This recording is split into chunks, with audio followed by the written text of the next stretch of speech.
Namaskar, good afternoon.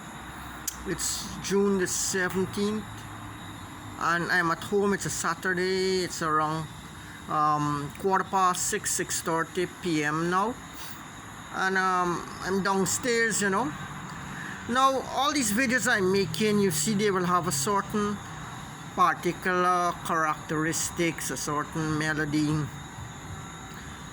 some kind of flavor or certain twists. It'd be skewing either to the left or skew either to the right. Now what happened is that wherever Sadako or a spiritual or person is, his conversation, his mind, his psychology would be derived mostly from the challenges, from the everyday, workaday psychology that he has to survive and live in. So a man living in the ghetto, his melody, his music, his lyrics will play differently than one who's living in the upper class, in the higher level of society. So we have different people with different problems and different scenarios around the spiritual part, and how God is helping them to fight their problems or do away with the inimical tendencies that is pulling, that is tugging, that is pricking like a tree-fang pitchfork. It's prodding, pricking, sometimes like a devil, little devils. So these here all would reflect the nature of your journey, your spiritual journey, your spiritual path. I think with Swami Vivekananda, he said they were great Buddhas, great Christs who lived and died unknown. In many places all over the world, people are struggling.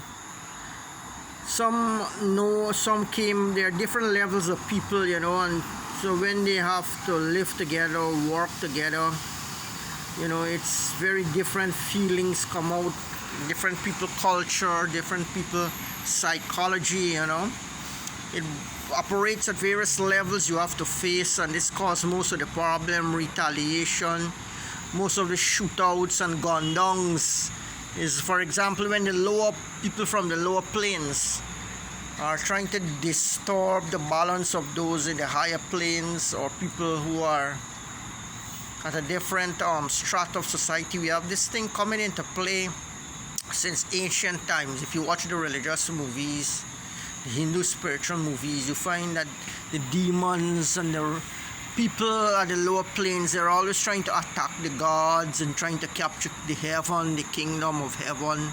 Lucifer himself do that. Satan, he was the most beautiful of all angels. He was one of the angels in heaven, and God loved him the most. He was so beautiful and so divine. Something got in his head that he wanted to take over heaven, be like God. God just cast him down, and that very one act of rebellion just transfigured him. So people emotion, people thought, people way of life can define a person's physiognomy, the way they appear, the way they are, the bearings, the mind, the life, the psychology. And so Lucifer became transformed from one of the most hideous demons and beasts ever known to mankind. And not only that, those who joined up with him became known as the Titans, to fight against God and his angel, and they were tossed down. Some people say he's living right here on Earth. Earth is one of the hells, and Earth plane is one of the hell. It is a classroom where you're placed to combat fear, to combat inadequacy, to combat inferiority, to combat against your laziness, your procrastination, your irresponsibility. All your weakness, you have to face. Opportunities here are all here to grow and expand. Some people fail the test. Some people fight against people from the lower rings. Some people with samskaras. Some people with karmas. They're even killing the journey. There was one story with a saint who was meditating in the Himalayas, a yogi. He was sitting down meditating and a lion passed by and just boxed his head off. One slap with his paw. One slap and hit his head off. The yogi died. He had to take reward to meditate again. So this is what happens when you're on your own with any teacher or any guides or any guru or any senior to guide you on the path, to show you the path. There are many dangers and pitfalls all around, you know. It's a story like Christ when he was walking on the water. One of the disciples saw him from a distance and Jesus called him. He said, "Don't be afraid, you can do it also. Just take my name." So he said, "Lord, is that really you?" And just God took Jesus' name and he began to walk on the water, you know, stretching his hand to reach Jesus. And suddenly he looked down and saw the waves on the ocean and he started to lose faith and then he sank. So it's like that in life. You come through with your protection of your school, your alma mater, and when you're protected by these wings and orgs, you kind of like glide through life, you know. But when you despair and see the other colors around you, the evil, the good, the play of life, you start to sink, you know. You start to go down, falling. Some people got cut, some people survive, you know. In some schools like the Tantra, people place a lot of effort on heroism, on struggle, on fight. We see this is prevalent in most of the Dravo Indians, Afro-Indians. They struggle, they fight to get the salvation through your own efforts, your own heroism. But there's a technique of doing it that India has, because when you use the heroism, the Chatrasita spirit, the Kshatriya warrior prayer, Sri Nandamurti says the benefits that you get from this warrior quality, it's lost through pleasure, through squandering out the benefits, and then you fall down. You have to know, the Kshatriya has to know how to goad his instincts, his benefits, his movements in such a way that it goes along the path of development, growth, benevolence, welfare for the society and for everywhere around. So everywhere you see there are explosion movement songs. People are moving, people are applying, people are struggling towards the light in all one form or another. Some are at the lower planes, some are at the higher planes. Some people say, "Oh, my family is better. I have better quality than you. I have better person than you." But nobody knows what tomorrow brings, you know. People can't fall. The rise and fall of a titan, the rise and fall of a saint, of a guru. People rise and fall. The stories in the old book, the itihasas and the history books, they are there where people who in their glory and their wonder, they fall down. Even the great yogi Matsyendranath, Vishwamitra, they were at the height of glory and radiance and marvelous personality, and they just fell long and they had to work their way up, and it took them a long time to reach back there. But then you have to face the test. You have to face, at each level there are situations, circumstances change as your mind, the conscious go up. It evokes response from nature, from animate and inanimate to the microscopic, to the invisible, to the visible. They all start to play at your play of consciousness. They start to play at your level of consciousness. If you go down low, your instinct might attract violence, sex, fear,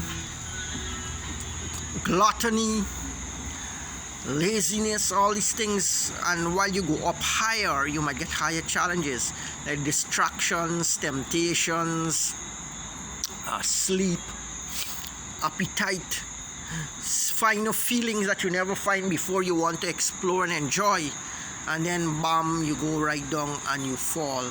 So the spiritual and the mystic journey has been mapped out in all of the ancient books there. Like example, in the East, in India, the ancient books are there in this form of kathas, what are known as stories and parables, and the guru usually tried to protect the student by creating a circle, an atmosphere, Hari Parimandal Gosti around the students, around the disciples, and protect them. And when they not this protection, they live and they work, they operate until they reach as strong as the guru, you know. So it's a journey towards, and as your conscious expand and grow, you feel better, your consciousness, the body heals, you feel happy, the consciousness experience life and nature differently. So it's a benevolent journey, and we should all try to enjoy it, you know. But it's a challenging journey, you know. The art is a big classroom in which you tested. There are various forms of energy, and many of the teachers, they come, they try to improve it, they try to build ashrams, communities where you can have a better environment, you can live and study. You have the scientific environments, but it's not like it used to be in the old days. People of character, we have sex and glamour and violence and competition has taken over even the scientific and the academic fields, you know. People from the lower realms have come there, and they're, you know, preying on innocent children, innocent students who are there. So in other words, a homogenization occurs where good people, decent people, they are destroyed, and they in turn pass that on to other people, to other children, to other folks, you know. So what happened is that we have a change, and we have a growth, and we have a transformation that should happen to each person's life. But if we don't know where we're going, we're caught up unconsciously or knowingly in circumstances that we don't know how to deal. Then forever we'll be looking at England, we'll be looking at America, at China, at Russia, people who have experience and have documentations all of life's journey. We'll have to keep looking at them rather than following the advice of the saints themselves and the teachers. We have to take in second-hand information, you know. So as we struggle and we make our endeavors to escalate, to expand, to growth, there are many groups, there are many teachers for different people. Some like the meat, they like the alcohol, they like the smoking, so they say Christianity or Islam for me. If they like the pork a lot, to eat pork, they will say Christianity. If they can give up the pork, they're not so attached, they will take Islam. But few people are there for Hinduism. Hinduism also tolerates people at different levels, people at different stages. You can be the Pashu type of devotee, or you could be the Vira type of devotee. You could be the Devic type of devotee. So it depends on your appetites, your diets, your nature. It will change as time goes by. And as you display your various appetites and endeavors and temperaments, you will fall into various schools, various religions, various groups that best suit you, you know. The vegetarians and the celibates, the intellectuals who value exercise and meditation and study and karma yoga and bhakti yoga. You know, there are few, you know, but there's a connection, a subtle astral connection that people have, that they have, you know, despite the force and the power that is creeping up, that is lurking and trying to swallow and take you over and convert and transform by force. You know, this is the cause of all the fighting and the religious wars. People don't want to become like another. They don't want to get the qualities of another. They don't want to start eating beef and pork. They don't want to go in the bar house or the rum shop and sit down and drink rum and all of these things, you know. So things are passed on from cultures to people and from people to their children. Hoping that at this critical juncture of the world, we will take it into our mind to look how we can develop ourselves, make ourselves better people, to dispel the wars, the divisions, the violence, the riots, and the misfortune that is everywhere. You know, one of the benefits of yoga, they say it's to be victorious at all stages of your life, to go through life victoriously, able to deal with all problems, all troubles, all challenges, and overcome them.